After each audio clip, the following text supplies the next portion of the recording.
héritier qui était égyptien. Voilà pourquoi lorsqu'il devait se présenter auprès de Jacob, il ne lui donna pas un autre nom. Il lui a dit celui qu'il est réellement. Parce que qui est-ce qu'il est? Il est merveilleux. Ah, voilà pourquoi quand il s'est rapproché de Jacob, il a dit son nom c'est qu'il est merveilleux. Donc le nom de Dieu que nous prions faire s'est révélé à Jacob en tant qu'il est merveilleux. Et c'est lui que Dieu est tout le temps. C'est celui que Dieu était. Parce qu'on ne peut pas être dans le passé, être dans le présent et être dans le futur. Bien aimé, on est dans le passé ou on est dans le futur, soit on est dans le présent. Mais quand un est dans tous ces temps, bien aimé, et que ces temps-là même ne sont qu'une portion pour expliquer toute l'infinité du temps de son être, il est merveilleux. Conducteur d'Israël, colonne de Ninive, tu es le même, tu es mon rocher, Jésus. Bien-aimé, ce rocher est merveilleux, ce rocher est redoutable. Il marchait dans le désert errant sans trouver un lieu où pouvait trouver la ville de refuge. Parce que la ville de refuge était un nom. Bien-aimé, il fallait partir auprès de lui, trouver refuge là-bas, parce que cet homme merveilleux était la vraie ville de refuge. Mais Israël marchait dans le désert, il cherchait la ville de refuge. Mais il ne trouvait pas la ville parce que la ville était cachée dans un homme. Il fallait aller auprès de celui-ci et trouver le refuge là-bas. Notre Dieu est merveilleux. Je bénis le Seigneur infiniment pour le puissant message qu'on a écouté de notre frère Frénard. Ce message qui nous parle de la délivrance bien-aimée des possessions. Très souvent nous avons parlé, nous avions regardé, nous avions entendu, nous avions touché bien-aimé, pas selon ce que Dieu voulait, mais selon ce que nous voulions. Or, bien-aimé, l'apôtre Paul dit ce que je veux faire, je ne le fais pas. Ce que je ne veux pas, je le fais. Qu'est-ce qui fasse que je fasse ce que je ne veux pas? Or, l'homme est caractérisé par le vouloir de faire quelque chose. Il a la liberté de vouloir et la liberté à un certain point de faire. Mais lorsque l'homme ne veut pas, mais il fait, c'est que ce n'est pas lui qui fait. C'est quelque chose d'autre qui agit en lui. Ah, c'est ça la possession. Mais maintenant, bien aimé dans le Seigneur, dans le monde spirituel, notre esprit est dirigé par soit l'Esprit de Dieu, soit un esprit impur. L'Esprit de Dieu ne nous possède pas, il nous remplit. Voilà, l'Esprit de Dieu, quand il vient dans un homme, il donne à cet homme-là la liberté d'accepter sa seigneurie, d'accepter, bien aimé, sa voie du berger, ou bien aimé, il laisse aussi à cet homme-là la liberté de refuser. Si tu refuses, le Saint-Esprit ne va pas te forcer de l'écouter et de faire ce qu'il veut. Mais les démons bien aimés, il ne t'autorise même pas de faire comme tu veux. Il fait comme lui veut en toi. Voilà pourquoi le Saint-Esprit ne nous possède pas. Le Saint-Esprit nous remplit, il nous conduit, il nous dirige. Vous savez qu'on conduit quelqu'un, c'est la personne qui accepte d'être conduite. Mais les démons ne conduisent pas, les démons possèdent. Les démons t'imposent. Les démons, bien aimés, c'est la dictature, c'est l'imposition, c'est la forcerie. Parce qu'ils savent qu'ils ne sont pas dignes, bien aimés, de prendre en soumission ce corps. Voilà pourquoi ils forcent la soumission de ce corps. Si le frère qui a lancé l'appel peut souffler un peu pour que notre sœur Stéphanie nous écoute. Bien aimés, les démons ne pouvant pas prendre possession, bien aimé, ils tournent maintenant, bien aimé, à l'imposition.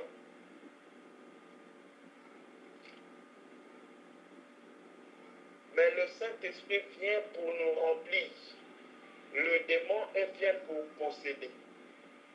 Alors, l'apôtre Paul touchant ces choses, l'apôtre Pierre, il va dire que nous devons faire attention car notre ennemi est rôde comme un lion rugissant, cherchant qui dévorer.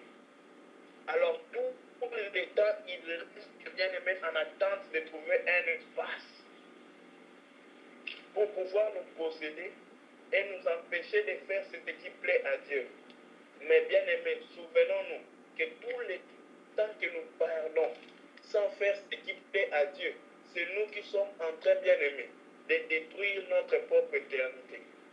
C'est nous qui sommes en train, bien aimés, de détruire la construction du temple de Dieu dans nos vies. C'est nous qui sommes en train de détruire, bien aimés, notre propre demeure éternelle.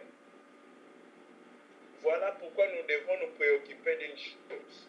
Bien aimés, nous ne pouvons pas être le lieu, les champs d'action du malin. Nous devons être, bien aimés, sobres à vaquer à la prière.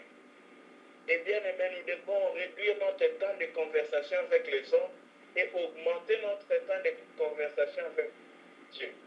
Si c'est Dieu qui nous pousse à aller vers les hommes pour converser avec eux, pour traiter avec eux, pour bien aimer échanger avec eux, que ce soit la part et pour la gloire de Dieu. Mais sinon, quelque chose m'a beaucoup interpellé cette semaine, c'était ça, frère. Beaucoup de fois, nous ne croissons pas spirituellement parce que nous parlons beaucoup avec les hommes. Nous parlons beaucoup des hommes. Nous parlons beaucoup bien aimés à cause des hommes. Nous parlons beaucoup pour les hommes. Mais quand est-ce que nous allons parler beaucoup avec Dieu? Quand est-ce que nous allons bien parler, bien aimé, de Dieu? Quand est-ce que nous allons parler pour Dieu? Quand est-ce que nous allons parler, bien aimé, à cause de Dieu? Quand est-ce que nous allons parler pour la cause de Dieu?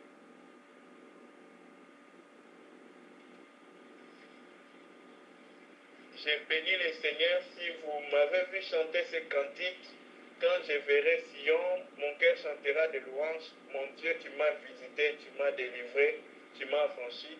Bien aimé, parce que j'ai béni le Seigneur pour le message de notre frère Fela. En tout cas, que Dieu le bénisse là où il est maintenant. Nous voulons revenir à ce que nous étions en train de partager sur la voie de l'Éternel. La voie du bon berger, pardon. Nous avions expliqué premièrement, bien aimé dans le Seigneur, qu'il convient de connaître la voie du berger. Car quelque chose qui est essentiel dans la vie des brebis, c'est que les brebis connaissent la voie du berger. Ça, c'est leur caractéristique. La brebis, bien aimée, connaît la voie du berger. Ce qui caractérise la brebis.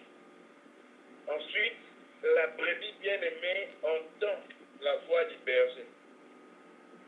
Et aujourd'hui, bien aimé, nous allons par rapport à ces choses parler de quelque chose. Nous allons toucher la soif d'entendre la voix du bon berger. Bien aimé, quelque chose qui est très triste chez nous aujourd'hui, c'est que nous voulons obtenir quelque chose sans payer les prix. Nous voulons être ceux qui entendent la voix du Seigneur. Seigneur, parle-moi. Seigneur, parle-moi. Mais payer les prix pour écouter Dieu, nous ne voulons pas le faire. Je ne sais pas si c'est différent pour vous, mais pour moi, des fois, quand je m'examine, c'est ce que je comprends. Bien aimé dans le Seigneur, nous devons rechercher la soif d'entendre Dieu. En effet, dans les cieux, les anges sont toujours prêts. Ils attendent. Ils ont soif d'écouter la voix de Dieu. À cause de leur patience, à cause de leur soif, de l'étanchement, bien aimé, de leur cœur entendre Dieu. Leur cœur est étanché de soif d'entendre Dieu.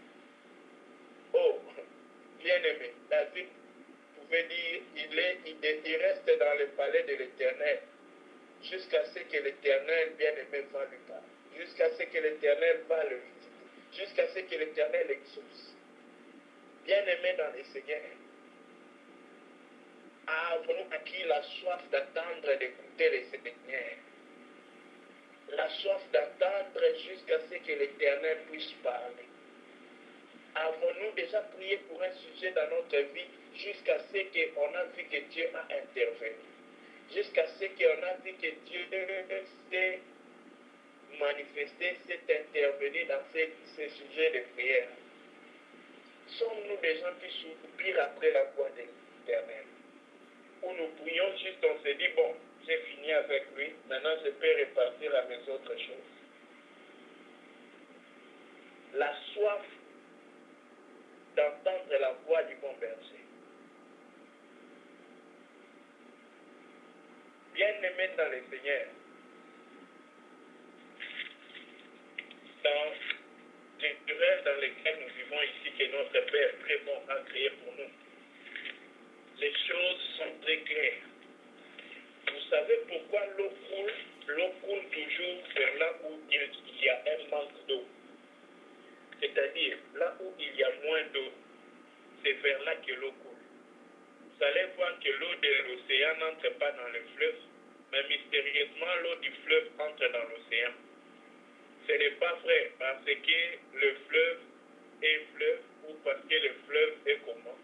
Mais c'est parce que l'eau bien-aimée, elle va toujours là où il faut combler. Mais chez vous, la grandeur de l'océan, vous allez dire que l'océan a beaucoup d'eau. Mais le fleuve lui donne l'eau parce que l'océan bien-aimé est en manque d'eau. L'océan n'est pas encore plein. Voilà pourquoi elle reçoit toujours. Et elle ne cesse de recevoir 24 heures sur 24. Il y a un principe bien-aimé. Le vide cherche toujours à être complet. Il n'y a aucun vide qui ne veut demeurer vide. Ça, c'est dans la nature d'abord. Aucun vide ne veut demeurer vide. Aucun vide ne veut rester vide. Tout vide a un seul cri, a une seule parole. La soif d'être rempli. La soif de recevoir. La soif d'être comblé. Bien-aimé, c'est le principe de tout ce qu'on appelle vide. Le problème, bien-aimé, avec nous, avec moi, très souvent, nous voulons être en train d'entendre le Seigneur.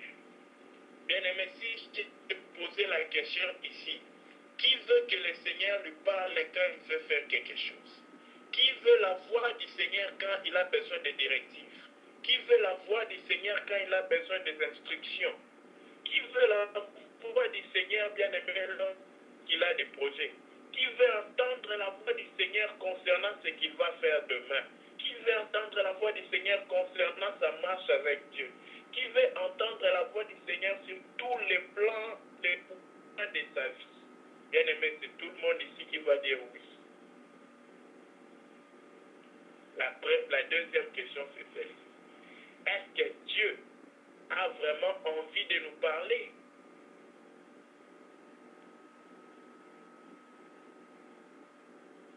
Dieu a-t-il bien aimé le désir de nous parler? Ah, bien aimé, ça c'est une grosse question. Parce que si on doit écrire sur l'amour et Dieu, sa soif de nous parler, bien aimé, je ne sais pas si on finira d'écrire. On ne saura finir d'écrire, bien aimé, parce que la soif de Dieu de nous parler est infinie. Voilà pourquoi il va dire Sion, pour ton amour, je ne m'éterai point, jusqu'à ce que paraisse ton salut comme l'aurore, jusqu'à ce que notre salut éclate de lumière. Jusqu'à ce jour-là, la voix du Seigneur continuera à parler. La voix du berger continuera de nous interpeller. La voix du berger continuera, bien aimé, à crier sur Paul, à crier sur Gauthier, à crier sur Stéphanie. La voix du Seigneur continuera à interpeller Théo, Jolina, pour nous appeler, bien aimé, nous rappeler, pour nous intentionner. Bien aimé, notre vrai problème est d'abord celui-ci. nous n'avons pas de vide.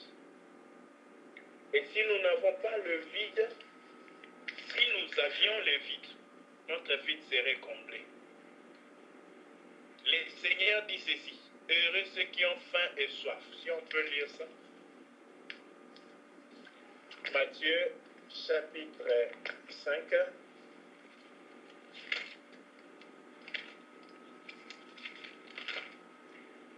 L'Éternel, le Dieu que nous servons, bien-aimé,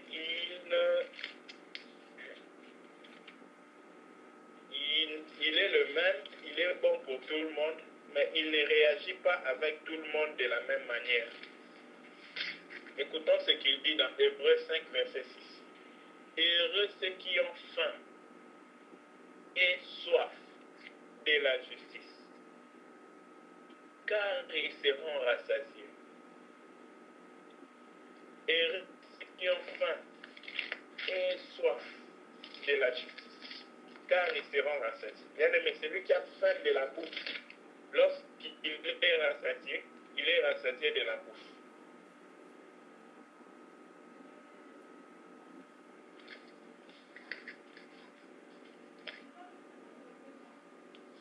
Quelqu'un qui a soif de la voix de Dieu, lorsqu'il sera rassasié, il sera rassasié de la voix de Dieu. Aujourd'hui, où nous parlons, frères, tous nous n'entendons pas Dieu de la même manière. Parce que, bien aimé, il y a certains qui ont créé le vide en eux, et il y a d'autres qui ont comblé le vide. Mais pas avec, bien aimé, la voix de l'Éternel, mais avec des voix. Bien aimé, le principe de Dieu n'est pas comme celui des hommes. Le principe des hommes commence la vie par la vie. Mais Dieu commence la vie par la mort. Il dit et si quelqu'un perd sa vie pour lui, c'est alors que lui va lui donner sa vie à lui.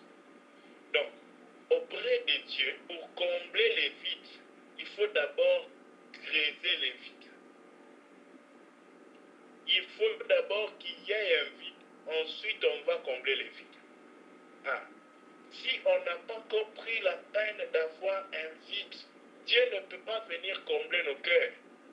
Nous voulons écouter Dieu, mais nous avons déjà disposé nos cœurs à écouter beaucoup de fois.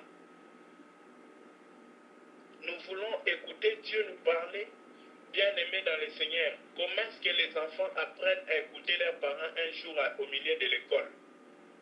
L'enfant entend la voix de son père quand le premier jour on amène un élève à l'école maternelle, gardienne, bien-aimé, quand c'est la fin du cours et que l'enfant doit rentrer à la maison. Il y a plusieurs élèves à l'école, il y a plusieurs parents. L'enfant ne sait pas voir où est son parent. Mais lorsqu'il va entendre l'écho de la voix de son parent l'appeler par son nom, bien-aimé, cet enfant-là va directement tourner son cou pour chercher là d'où vient la voix. Parce que l'enfant est habitué à écouter la voix de son père et l'enfant maintenant, bien-aimé, identifie qui est son père par la voix. Oh, bien-aimé dans le Seigneur.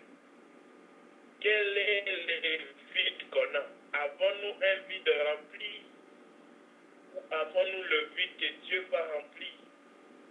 Avons-nous creusé pour enlever tout ce qui était notre voix? Avons-nous la soif d'entendre ce Dieu?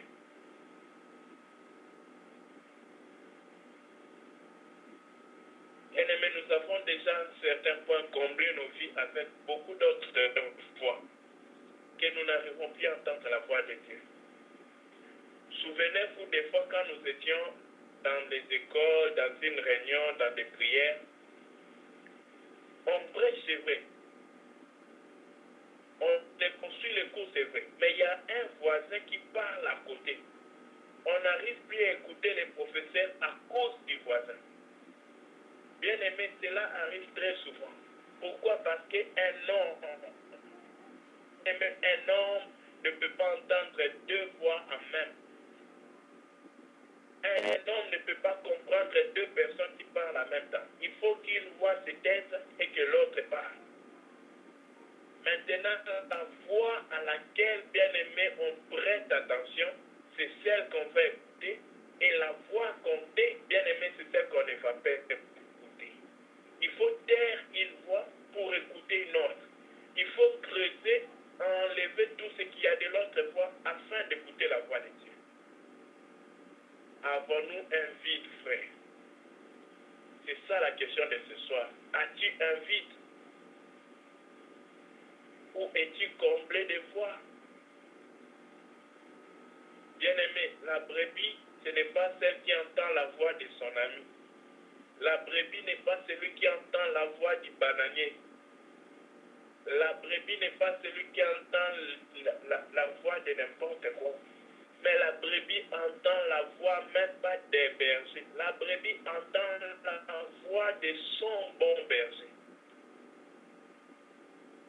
La brebis n'entend pas des voix, mais la brebis entend la voix au singulier et définie d'elle.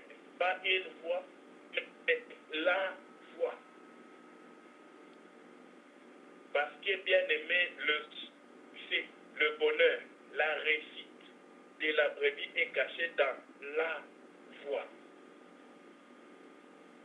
Il n'y a qu'une seule voix, bien aimé, qui a son bonheur. Oh bien aimé dans le Seigneur, élu de Dieu, avons-nous soif d'entendre la voix du Seigneur?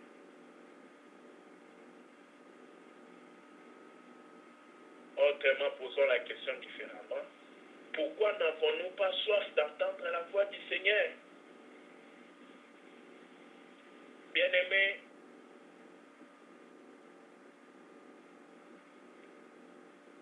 quoiqu'étant bien-aimé, rien que dans une relation, quand une femme n'entend pas la voix de son homme pendant longtemps, elle devient comme si elle était malade. Elle n'est plus tranquille. Elle ne se sent plus joyeuse. Pourquoi? Parce que la voix de son amoureux bien-aimé, c'est tout, c'est un trésor pour elle. C'est tout son bonheur. Rien que cette fois-là. La soif, bien-aimé, le manque de cette foi-là est une paralysie. C'est comme s'il y avait quelque chose qui manquait dans sa chirurgie. Pourquoi être bien-aimé dans le Seigneur? Parce que cette foi-là est une partie de lui, d'elle-même. Une brebis du Seigneur qui n'a plus bien-aimé la soif d'entendre le Seigneur. Cette brebis-là est malade. Cette brebis-là a un problème. Cette brebis-là a un problème sérieux. Et la brebis-là doit chercher d'abord à identifier son problème. Parce que, bien aimé dans le Seigneur,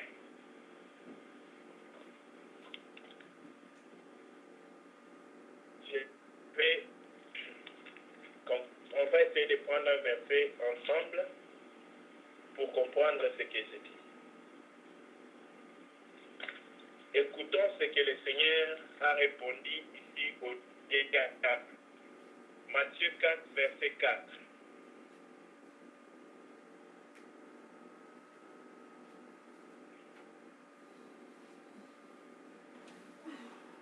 Jésus répondit, il est écrit, l'homme ne vivra pas de pain seulement, mais de toute parole qui sort de la bouche de Dieu.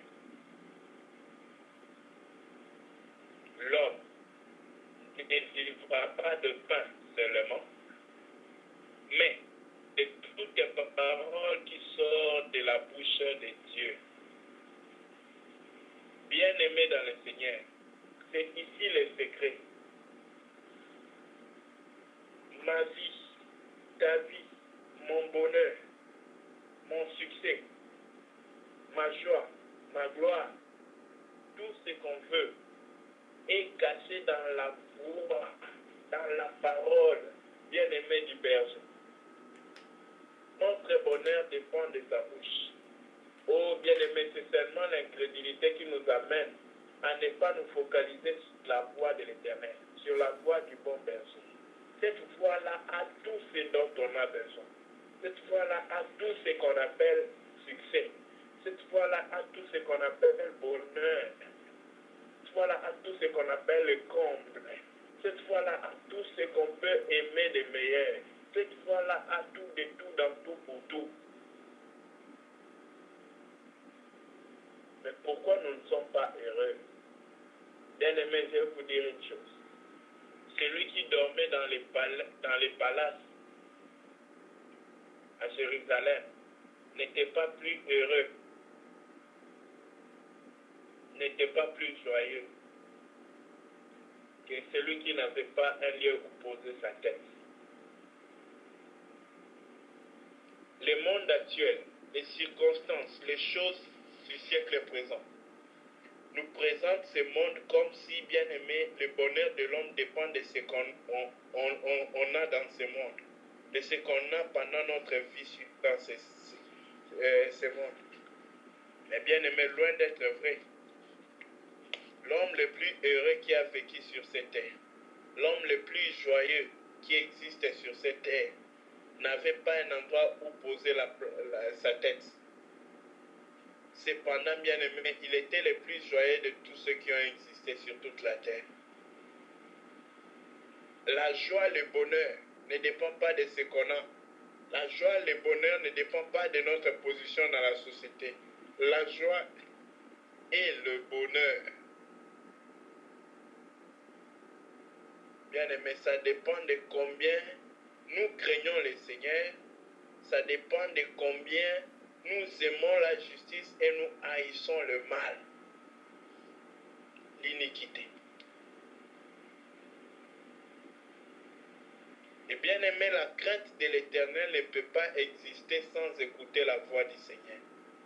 La voix qui parle dans notre conscience, c'est la voix du Seigneur. La voix qui parle lorsqu'on prêche, c'est la voix du Seigneur. La voix qui nous interpelle lorsqu'on veut voler, c'est la voix du Seigneur. La voix qui nous interpelle lorsqu'on a parlé mal pour nous ramener à nous repentir, c'est la voix du Seigneur. Mais qui est l'homme qui cherche la voix du Seigneur? Et quand est-ce que l'homme cherche la voix du Seigneur? Oh, que Dieu ait pitié de moi. Bien aimé, je cherche des fois la voix du Seigneur après avoir suivi ma propre voix. Quand je me cogne, là je me souviens que Dieu existe. Je repars vite chez lui. Répare. Je lui dis, oh, sauve, interviens. Après ça, ouf. Après un temps, je dis, ouais, maintenant c'est mon temps. J'essaie de faire avec mon propre, mes voix, mes capacités. Et quand je me cogne, ouf, je me souviens, il y a un salut, il y a un sauveur, il y a un intervenant, il y a un à qui je peux regarder. Bien aimé, notre Dieu n'est pas le Dieu de deuxième main. C'est-à-dire qu'on a fini d'utiliser, là maintenant on peut recourir à lui. Bien aimé dans le Seigneur, notre Dieu nous attend en plus que ça. Afin que nous cessions de faire de lui, bien aimé, un conseiller du second ordre. C'est-à-dire, lorsque le conseil de tout le monde est échoué, là on peut maintenant essayer son conseil. Nous avons beaucoup humilié notre Dieu dans ce sens-là. Nous l'avons placé, bien aimé, le dernier de toutes nos ressources. Il y a beaucoup qui disent que parce que le monde nous a déçus maintenant, allons vers Dieu. Non. C'est pas mauvais d'aller vers Dieu après que le monde t'a déçu.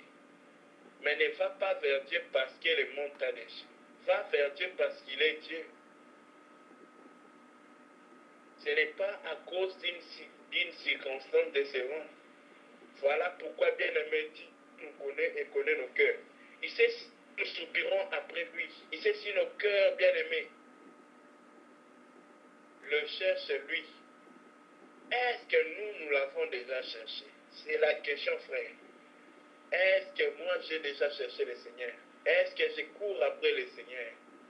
Est-ce que je donne la peine à moi-même à chercher la voix du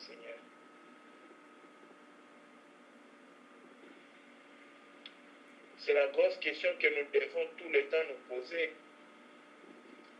Bien-aimés, si nous n'avons pas soif d'entendre la voix du Seigneur, voici les raisons. 1. La première raison est ici. Allons dans Proverbe 3, le verset 5.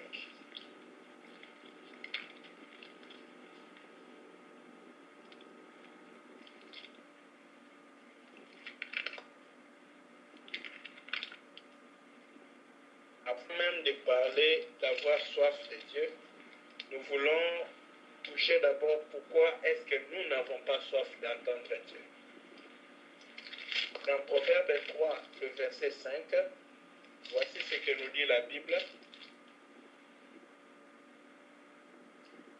Confie-toi en l'Éternel de tout ton cœur et ne t'appuie pas sur ta sagesse. Verset 6.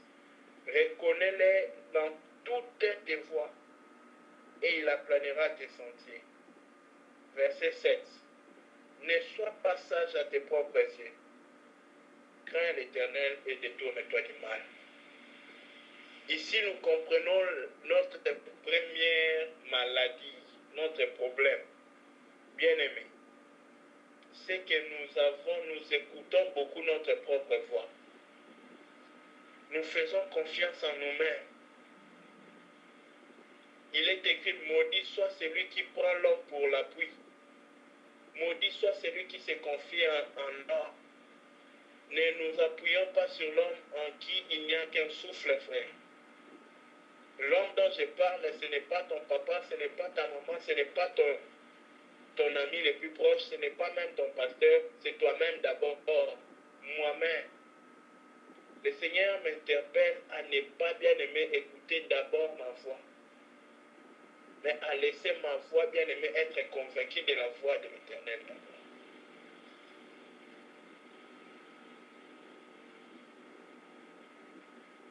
Bien-aimé, pourquoi est-ce que nous n'arrivons pas? Pourquoi est-ce que nous ne nous retrouvons pas? Pourquoi est-ce que nous, frères bien-aimés dans le Seigneur, nous n'écoutons pas le Seigneur? Parce que nous écoutons bien-aimés la voix de nous-mêmes. Parce que nous ne reconnaissons pas le Seigneur, nous ne le cherchons pas dans tout ce qu'on veut faire. Nous ne consultons plus l'Éternel comme le faisaient nos ancêtres d'autrefois, David et les autres. Même pour prendre une décision normale, ces gens cherchaient d'abord l'Éternel. Oh, quelle dépendance de Dieu. Ils cherchaient d'abord que pense l'Éternel. La voix de l'Éternel avant de combattre. Non pas parce qu'ils n'avaient pas un palmarès, tout en ayant un palmarès avec Dieu. Bien-aimé, avant d'aller faire un combat, ils couraient d'abord vers Dieu pour demander s'ils doivent combattre. Pourquoi? Parce que la voix de Dieu, c'est la lumière dans une route, un sentier plein de ténèbres. C'est la voix de l'Éternel qui éclaire. C'est la voix de l'Éternel, bien-aimé, qui peut nous illuminer au point que nous parvenions à écouter le Seigneur. Mais nous, bien-aimés, nous écoutons notre propre voix. Nous, bien-aimés, nous avons confiance en nous-mêmes. Nous, bien-aimés, nous faisons confiance à nos cœurs.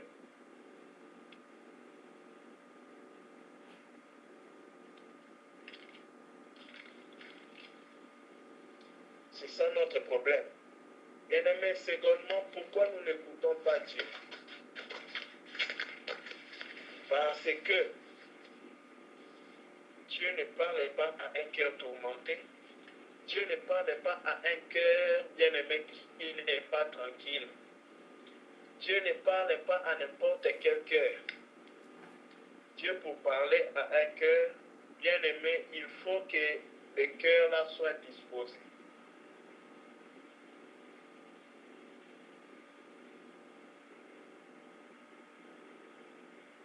Un cœur disposé, c'est celui qui écoute. Pardon, c'est celui aussi qui est tranquille. Bien-aimés, très souvent, quand nous cherchons à écouter Dieu, c'est lorsque nous sommes troublés. Or, en ce moment-là, il est difficile pour nous d'écouter Dieu. Pourquoi? Parce que, bien aimé, nous ne sommes pas cultivés à écouter Dieu d'abord dans les petites choses. Si quelqu'un écoute Dieu même quand il doit préparer, si quelqu'un écoute Dieu même quand il marche dans sa maison, si quelqu'un écoute Dieu dans les petits détails, il écoutera Dieu dans les grands détails. Lorsqu'il aura besoin d'écouter Dieu, Dieu va courir vers lui. Pourquoi? Parce que cet homme bien-aimé, avant les urgences, il courait toujours vers la voix de l'Éternel, pour écouter la voix de l'Éternel. Au moment du besoin, la voix de l'Éternel courira vers lui. Mais nous, qu'est-ce que nous faisons, frère? Nous traitons la voix de l'Éternel de la voix qui crie dans le désert. On dit à cette voix-là, non, toi tu me mets mal à l'aise. Laisse-moi d'abord faire mes choses. Mais quand maintenant nous sommes dans une urgence, un problème, nous crions, nous demandons à Dieu, viens vite au secours, viens, interviens dans ma vie. Parlez-moi, parlez-moi. Nous voulons que Dieu nous parle lorsque le trouble vient. Et lorsque tout est tranquille, bien aimé, nous ne cherchons pas Dieu.